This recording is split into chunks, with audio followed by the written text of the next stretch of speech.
All right, we're going to go ahead and get started. Thank you so much for taking the time to join us this afternoon. My name is Cailyn Bruno. I am Director of Environmental Services here at NJIT TAB. We are the EPA designated Brownfield Technical Service Provider for EPA Regions 2 and 4. We serve as an independent resource to state, territory, regional, county, tribal, and local government entities and nonprofits wanting to learn about, identify, assess, clean up, and redevelop brownfields. This session today is going to be a little different than what we've presented around this time of year in the past. I'm going to keep it kind of informal. There's going to be plenty of time in the future for a more formal grant writing session. And I'm going to make an extra point today to say that this presentation is made possible with funding from the EPA, but none of the statements I make today constitute official EPA advice, interpretation, or positions. So what I hope for you to learn today is what you as hopeful applicants can be doing now to take this momentum, all of your excitement about applying for these grants, and keep that momentum going and make your lives easier, hopefully soon, when this notice of funding opportunity does come out. So if you're curious about the title of today's session, NOFO stands for Notice of Funding Opportunity. Before we dive in, I do just want to acknowledge, this is kind of a bittersweet opportunity for us, and just take a moment for us to think of the staff at EPA who are out of work right now.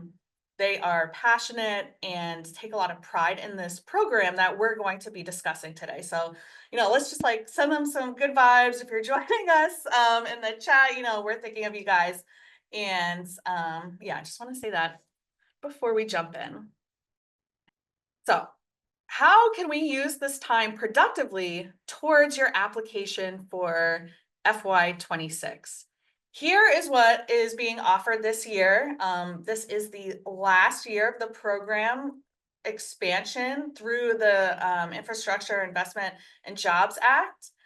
This year, we have the multi-purpose grants, community-wide assessment, assessment coalitions, community-wide assessment for states and tribes, and 2 tiers of cleanup grants. Again, usually around this time of year, we've been studying the EPA Brownfield Grant Guidelines that come out with the NOFO, which tell us how brownfield grant activities may fit into the EPA's strategic plan, and therefore align with some of the administration's priorities. The past few years, this have included activities that support environmental justice, climate change adaptation and resilience, high quality jobs, strong labor practices, and equitable workforce pathways. That's directly from last year's guidelines.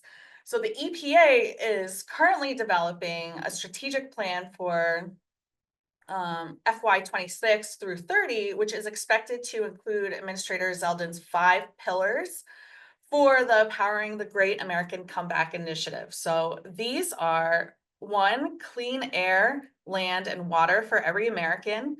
2, restore American energy dominance. 3, permitting reform, cooperative federalism, and cross-agency partnership. 4, make the US the AI capital of the world. And 5, protecting and bringing back American auto jobs.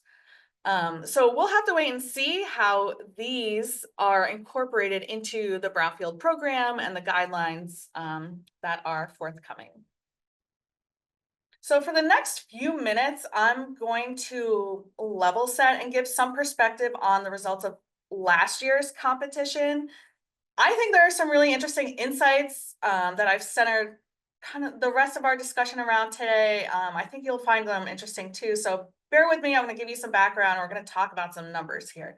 So here is the chart similar to what I just showed you for FY26, but here's what was published for FY25 around this time last year.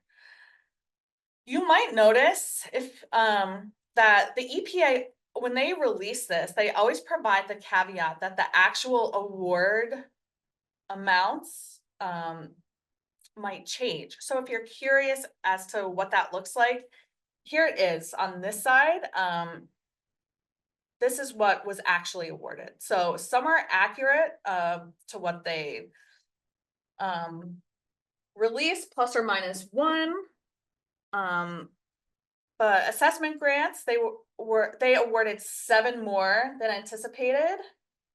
These community-wide assessments, I didn't break it down between new and existing, but if you add these together, they actually awarded 7 more than they anticipated. And for cleanup, they awarded 12 less than anticipated and moved the limits around from 3 categories to 2.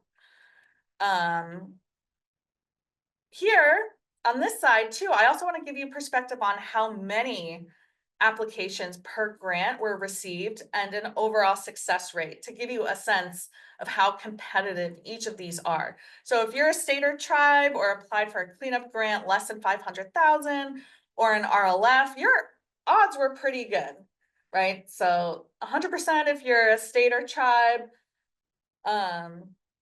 Only one application for cleanup, less than $500,000 last year, wasn't successful. And revolving loan fund, those are pretty successful margins there. But you could see the community-wide assessment was by far the most popular program to apply for, and also one of the most competitive. And also those big budget cleanup grants are also very competitive. So grant applications are scored based on a few criteria. So first, there's something called the threshold criteria. That's pass fail. And I'm going to talk about that in a little bit, but you need to be able to pass all of those criteria to move on to the next round of review, which is the narrative criteria. And this is the essay contest portion of the grant, and it's scored by a point system that they release in the guidelines. So in this chart, and actually I've modified the max points here that were published in the FY25 guidelines. There were 10 points higher, but looking at the data, I suspect, and I don't know this for sure, but I do suspect that the environmental justice criterion wasn't considered in the final scoring. So when we take this into consideration for the successful grants, we can see the minimum amount of points that can be awarded for the selected grants. I put that here in this column. So out of 150, if you scored 132 points or higher, then you were successful in getting the grant for the most part. Then I have a column here, success margin points. That's basically the max points you could be awarded minus what was successful, just to give a perspective again on how competitive some of these grants can be. And this isn't, I don't have the data necessarily on where these points were lost throughout the whole application, but again, this is a good starting point and window just into how tight some of this competition is. So if you're not sure where to find this when you're looking at the guidelines when they are released, there's a section called the evaluation criteria. So I've highlighted here where you can see overall for that criterion how many points it is, and then they do break it down for you. Since we're the tab provider for regions 2 and 4, I was really curious to see how the regions performed versus the overall national competition. So here's the data by region. Up top here, we have region 2 and region 4 here. I'll just leave this up for a second, kind of take it in. I know there's a lot of numbers and there's probably a better way to be showing this, but let's drill down to the assessment coalition. This was a pretty competitive overall. So both region 2 and region 4 underperformed actually. So success rate of 33% and 35%.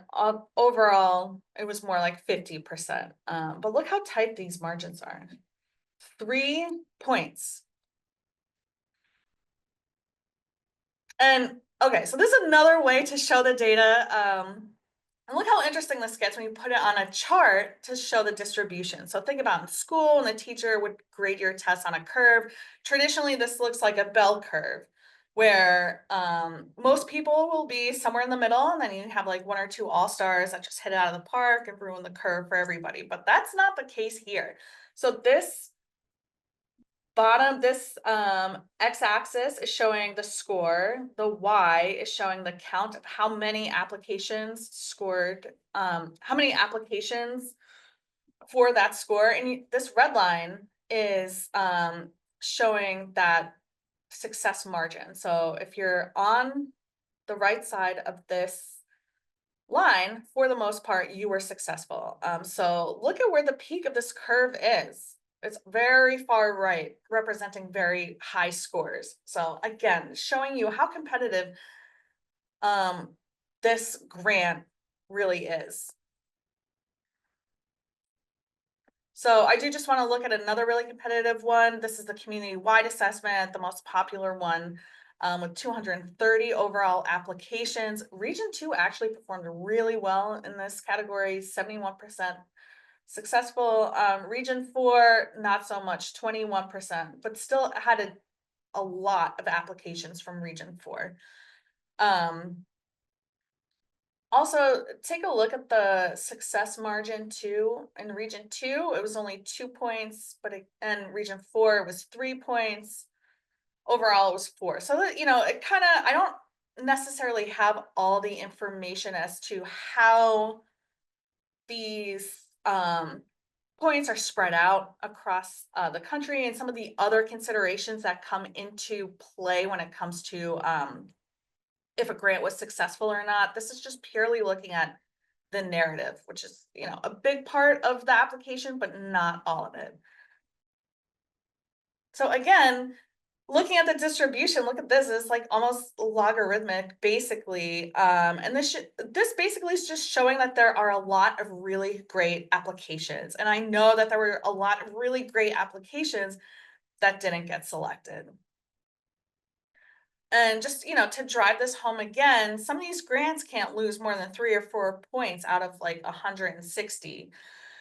Some of these sub-criterion are 5 points. So I recommend take a look at last year's guidelines for the grant that you're going for. Make sure you answer everything, even if the answer is no. And for example, this use of existing infrastructure, where is it? For cleanup, or it's in all of the narrative criterion. So don't skip this if you think it doesn't apply to you. Still, include this in your essay, write a sentence or 2 for at least partial points, or use this time now, maybe talk to your municipal engineer and ask her about upcoming infrastructure upgrades, how that might impact your project, how you might be able to leverage some of that for this year's competition. And something else I want to mention here, when you skip down to the 4th criterion, this is really important for programmatic capability and past performance. We always say this in our grant writing workshops, but make sure and pay attention to and answer the or criterion. So the guidelines are asking for, if you have currently or previously received an EPA Brownfields grant, or have you not received an EPA grant but other federal assistance or other grants, or you've never had a grant before. So just make sure you're answering all those questions. If you're think about this. If you're applying for an assessment grant, one of those really competitive grants, and you've never received a grant before, if you answer this, you'll receive a maximum 8 points out of 15 possible points. That will set you back 7 points essentially icing you out of the competition. So think about that. That doesn't mean don't apply. I think you can take this time. If you're on this call and you're in that category, don't panic, but use this time maybe to find a partner with experience that you can leverage for this section. And I'll show you an example of an application that did this successfully last year. Okay, one last thing about last year. I swear we'll talk about the future in a little bit, but I do want to mention this. So I did mention about threshold criteria. I looked at that data for the applications that failed the threshold criteria. So only about 36 applications out of 476 total failed, which on a surface level, I don't know, seems pretty good. However, 28 of those 36 were for cleanup applications, which represents 20% of all cleanup applications that were submitted. So just, to put it plainly, 2 out of every 10 cleanup applications that were submitted to the EPA didn't make it out of the gate. And that's a lot of work that I know went into preparing those applications that, stopped at the front door. We can reasonably assume that the threshold criteria for cleanup grants will look roughly the same this year. With cleanup grants, the threshold criteria, especially, there's a lot of variables. So if you look at last year's guidelines, you need to own the property. You need to own the property by a certain date. You need state letters. You need levels of assessment to establish. You need community notification. You have to have a draft ABCA. So there's like a lot of things that you need to have lined up. I'm not sure why these failed. I don't have insight exactly on that.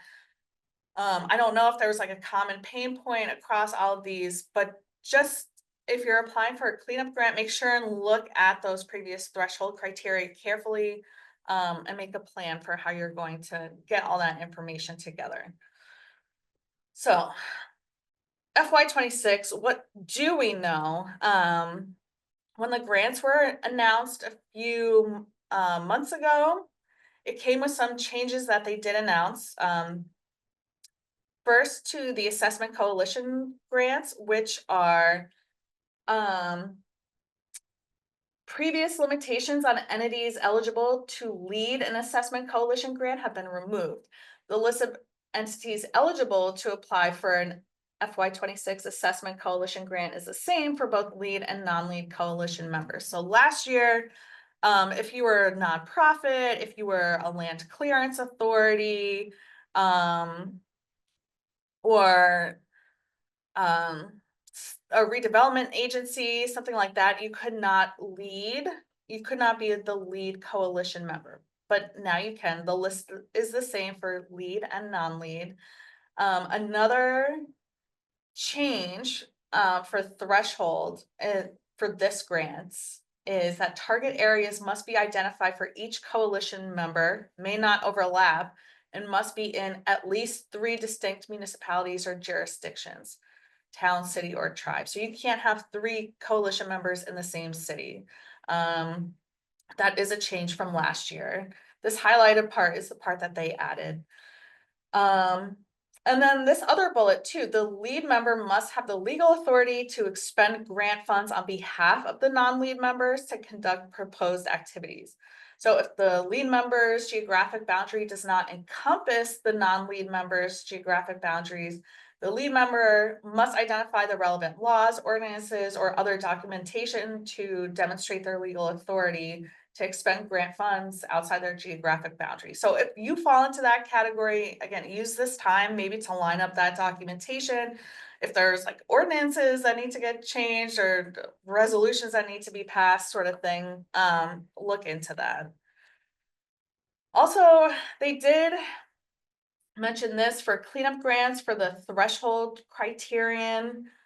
For sites eligible to be enrolled in a voluntary response program, if additional assessment is needed to sufficiently characterize the site for remediation work to begin, the applicant should include a statement to that effect and affirm that there will be a sufficient level of site characterization from the environmental site assessment performed by June 15th, 2026. I think this is exactly the same as it was last year, except they changed the date. And I'm not sure if they're planning on, moving that back now that this has been delayed. I'm not sure. So what else do we know? We know that you can't be like this guy and just demand this grant and expect to receive it, right? While the EPA's focus areas will probably shift and the guidelines will look a little different this year, you'll regardless need to state your case of why you and your community really, really needs this funding. You'll need to write a compelling story, but above all, you'll need to bring the data and bring data that your competition might have overlooked, right? Remember how competitive this is. Everyone has access to CDC data or census data. Think outside the box a little bit, right? So how can you stand out? And using data to tell that story, you might have some time to look into that now. So my main recommendation now is to turn your vision into a program and really take this time to think that through. I don't know where your individual application weaknesses might be. If you're in region 2 or 4, though, reach out to your or whatever region you're joining us from, reach out to your tab provider. They might be able to give you some insight or guidance on that. But if I were to generalize some recommendations, they are to focus on getting on the same page with your partners and stakeholders, defining roles and finding the best all-star people to fill them, gather the documentation that you'll need for things that have already been done and make your life a little easier down the road, gather data, and build out your budget. And I get it. It's hard to know where to start off or focus efforts in a program like Brownfields because all of these necessary activities tend to be intertwined and integrated into tasks that inform the other. For example, it can be kind of a chicken or egg situation when you're talking about priority brownfields and community engagement. But in general, I think the best place to start is with a brownfield inventory, which is a spreadsheet and a map. Take that information as well as what you know about the community and start to think about where your target area will be. What other information about the community, site reuse plans, and area context can you pull together to support your selection for a target area? Also, take this time to look at your partners and stakeholders. What are their strengths that you can leverage in your application? You can also think outside the box here. Think about your local faith-based organization, arts community, or others that can help you get the word out about your program or have some involvement in the redevelopment. Think back to that community, right, that never received a grant. Are any of your partners really skilled in this regard and can bring an impressive resume? This can also be a time to have informational meetings with some stakeholders that you might need information for once the formalized NOFO comes out. So again, what about the question of using existing infrastructure, book a meeting with the municipal engineer or the local planner, someone that might have that information that you could be seeking. I will also say this, I think this is really important. Talk to your state lead about your project. No matter what grant you're going for, you're going to need a letter from them at some point. I hesitate to request that now since we don't really know if there's been any changes to that and what the letter should say, but I think it's a good idea to have a meeting with them and talk through your idea, what your project is, kind of prep them for what's you're going to be asking soon, hopefully. And also use that opportunity to ask them about other resources that can be available to you through state programs that you can include in your application.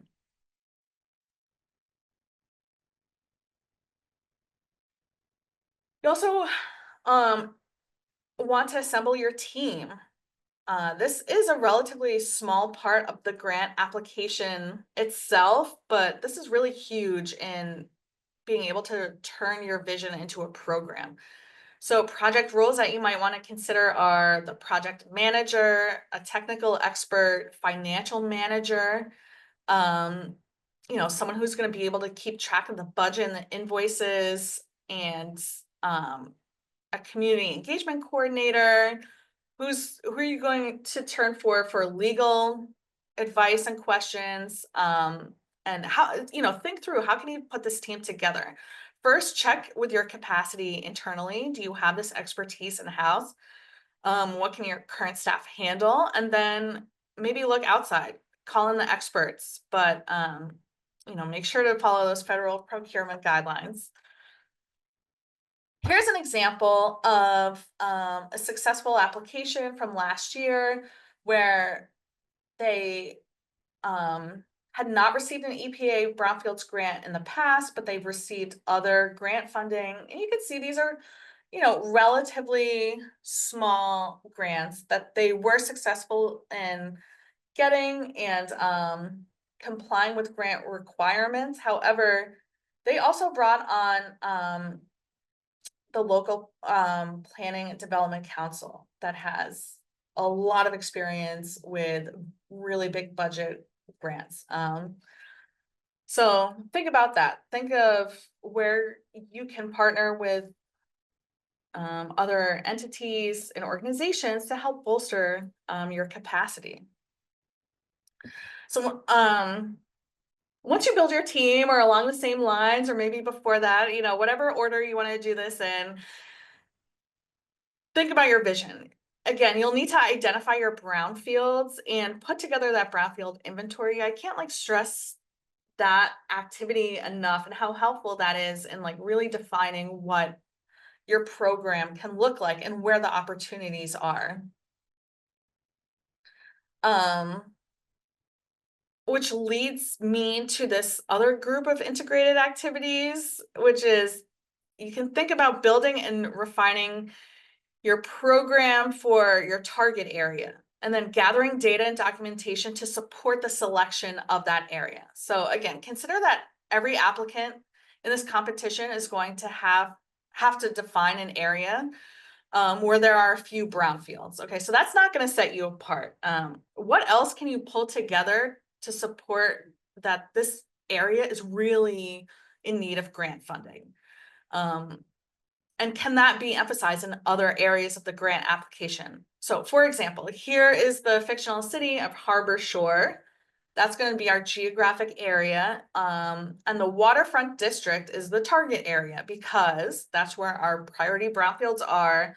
But also we're thinking about how we want to improve water quality runoff to the nearby lake.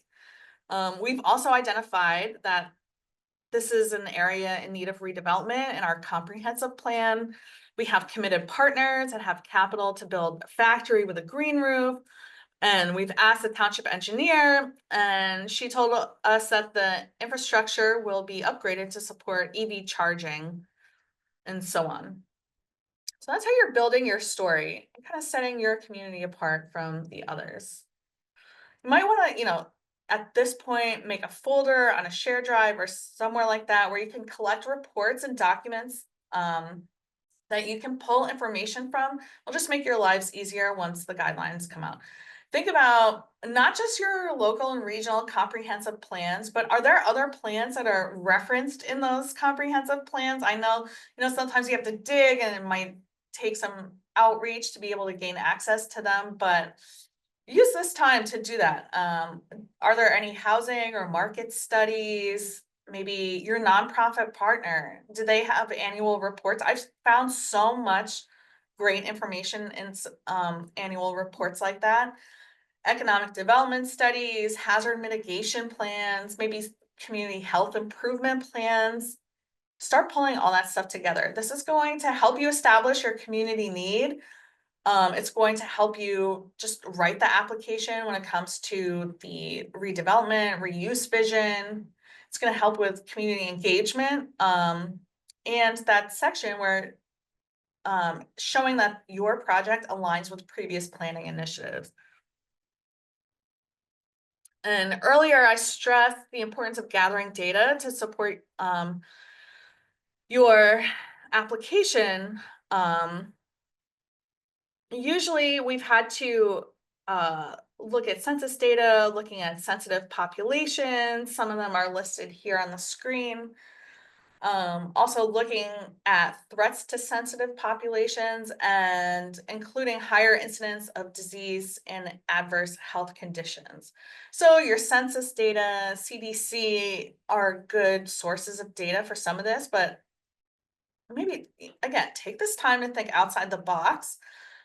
Maybe set up a meeting with the police department, fire department, or code enforcement to see if you can quantify some of the economic and social impact of these brownfield sites in your community. Is there any data on, for example, how much the city spent on property maintenance, mowing the lawn of that vacant brownfield, or responding to calls at the site or in the vicinity? Can you figure out a trend maybe of business vacancies in the neighborhood? If you're in a small city, gather information on the size of your municipal budgets versus other larger towns or cities. And I know this is like the boring part, but I think the budget really is the ultimate summary of your program. At this point, you should have, a skeleton outline of the people who are going and the tasks that will be involved in your program. Don't wait to get some good estimates for some of those different tasks because you will be scrambling. Have a good sense of what things cost in your area. I recommend using this ABC tool. ABC, I think it stands for Analysis of Brownfields Cost Tool, but anyway, they aggregate the cost data from other EPA projects. You can look at how much, for example, a phase 1 might cost in your area. You can also look at the sample budgets from successful applications in your state or community like yours. If it's urban versus rural, we have those on our website. I have linked here. We have some other things you should look into when you're developing your budget. We're going to talk a little bit more about forms, but really look at this SF 424A form for non-construction programs. Filling that out probably represents like 90% of the questions we get in the day or two before applications are due. So I know that a lot of people leave this for the last minute, but I think it would actually be really helpful to fill it out, at least draft it up front. There might be terms in there that you'll need to look up to figure out what goes where.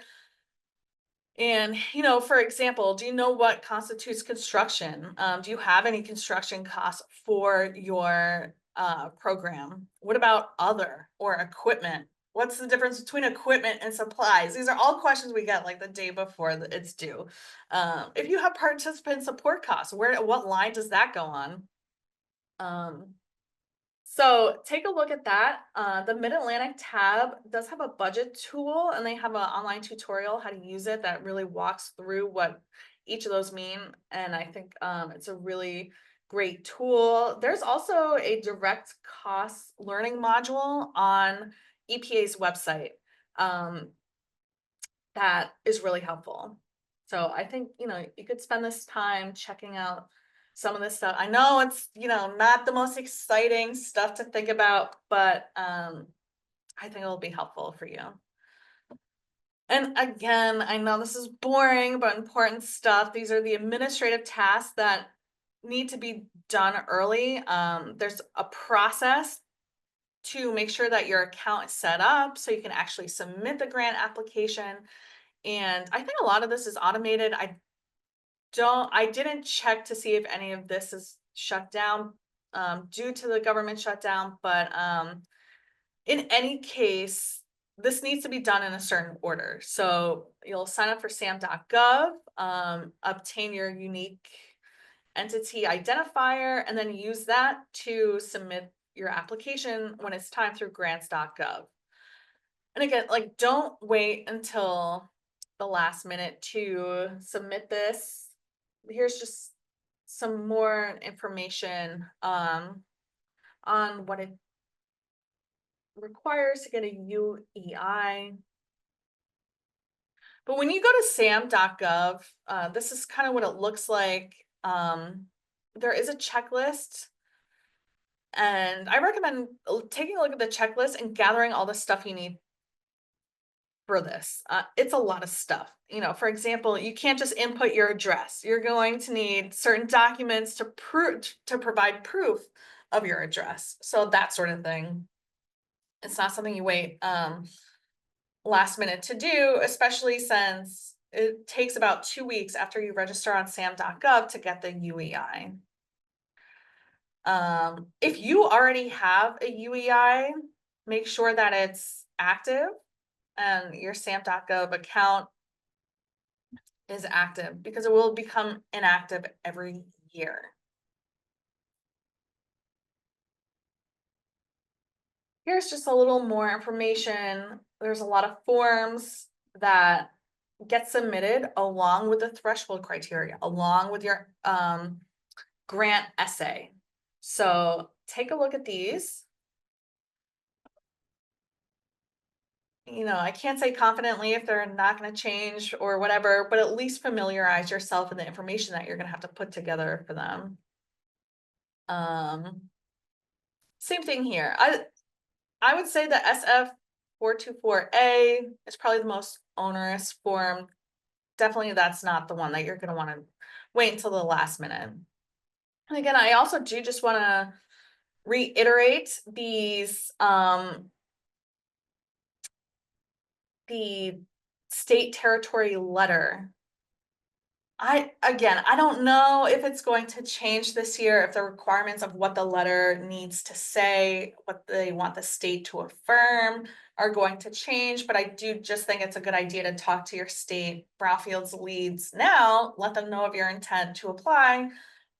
Maybe, you know, they want to get on the same page with your program. And for cleanup, you're also going to have to do some community notice that you're applying for this. So I think it would probably be premature to do that now, but at least get the information together that you're going to need.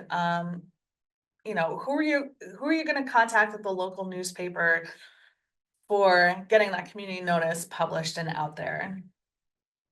So at this point, I'm going to pause, see if there's any questions.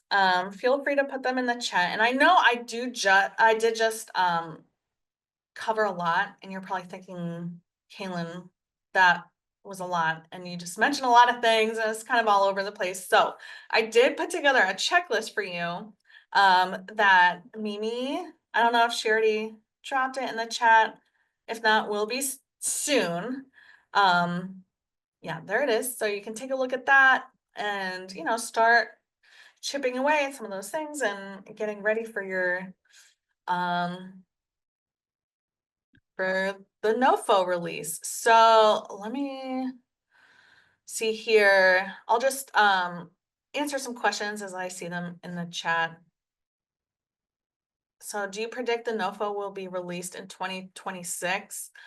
That's a good question. I don't know how close they were to being released before the government shutdown, so it's really hard for me to say, but that's a great question. You know, it's November already, so we'll have to see what happens. Let's see, any other questions? Oh, okay, I see one. Like, feel free to put them in the Q&A or the chat. If you are the lead on a current EPA Assessment Coalition grant, will you be precluded from applying for a community-wide assessment grant if the focus areas are different? That's a good question, Amy. I'll probably have to look into that and get back to you what the guideline said last year. But again, these are the sort of things that do tend to shift year to year. So we'll have to see. Do you have any recorded sessions on budget preparation? No, but that is a really good idea. And if you have any specific questions on that, if you want us to one-on-one walk you through like what should comprise your budget, where you can look for resources for this sort of thing, reach out to NJIT TAB. Is the NOFO required to provide us 60 days to submit, or can that timeline be shortened? Yeah, traditionally in the past, it's been 60 days. I don't know if that's by law. Another thing I'd have to look into, but that's a great question. All these questions that I'm not knowing the answer to, I will get back to you all. And we can send along the checklist as well, and some of the tools and links that we have in the chat here. Just, I want, again, to give you guys all the head start that you can on these grants. Yeah, but that's a great idea about the budget. If you're not familiar with your TAB provider, these are the sort of things that you can reach out and they will give you one-on-one assistance with your grant preparation. And when you have your draft grants ready, we can do a review of it and make suggestions, areas for improvement. So really look for that when the guidelines are out, when you're preparing your grant. We can help you as well if you're successful in the grants, building your program.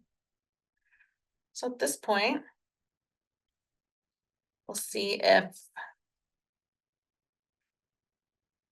anyone, we do have some time for some more questions if you have any more.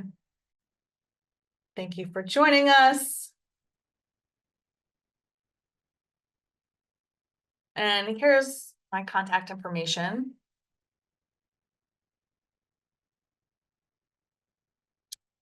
Okay, I see another question came through. We are a county community redevelopment agency. It's good to know we can be the lead on a coalition grant, but the requirement for 3 distinct cities, towns, etc. Any municipality we would partner with would more than likely still be within the county.